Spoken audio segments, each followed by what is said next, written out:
क्या लग रहा है कि हम लोग नहीं बटे हैं? बट ही गए भाई। क्या रह गया बटने में? आप लोग बताइए क्या रह गया है? अरे भाई, ला इलाहा इल्लल्लाह जो हम पढ़ते हैं, ला इलाहा इल्लल्लाह पढ़ के हम एक होते हैं ना। अब जब हम ला इलाहा इल्लल्लाह का तकाजा जो है हम पूरा ही नहीं करेंगे, ला इलाहा इल्लल्लाह के मतलब कोई समझ के, अगर हमको तो ऐसा लग रहा है कि अगर समझा दो इसका मतलब तो पढ़ेगा ही नहीं, सबसे पहली बात। क्योंकि ला इलाहा इल्लल्लाह का मतलब वो नहीं समझ रहा है, इसलिए पढ़ रहा है। अगर उसको कहो कि, अगर मान ली कहो कि भाई गौस गौस गौस पाक कुछ नहीं कर सकते, तो गुस्सा हो जाएगा। लेकिन वही वो अरबी में बोल रहा है ला इलाहा इल्लल्लाह। समझ रहे हैं ना बात को? अभी हम ला इलाह का मतलब क्या है? कोई इलाह नहीं, मतलब कोई इलाह है ही नहीं। ना किसी को तुम मदद के लिए पुकार सकते हो, और ना किसी से तुम मदद मांग सकते हो, और ना कोई बेटा दे सकता है, ना कोई बेटी दे सकता है। समझ रहे ना बात? तो तुम तो अरबी में खुद इनकार कर रहे हो।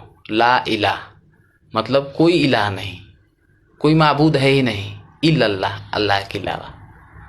तो तुम तो ला इलाहा इल्लल्लाह का तकाजा ही पूरा नहीं किए जो होना चाहिए था। अगर तुमको ये कह दिया जाए ला इलाहा इल्लल्लाह मोहम्मद रसूलुल्लाह पढ़ने से तुम मुसलमान हो गए, तुमको ये भरम हो गया कि ठीक है मुसलमान हो गए।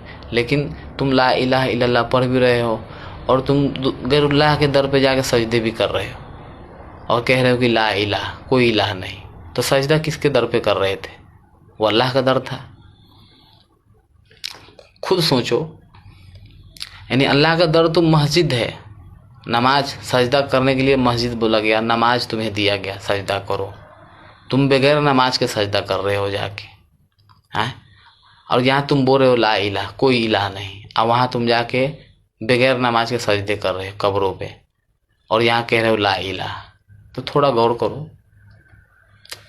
समझ रहे हो ना? ला इलाह बोले तो पहले तुम इनकार कर रहे हो कोई इलाह नहीं, और फिर तो सजदा किस बात की?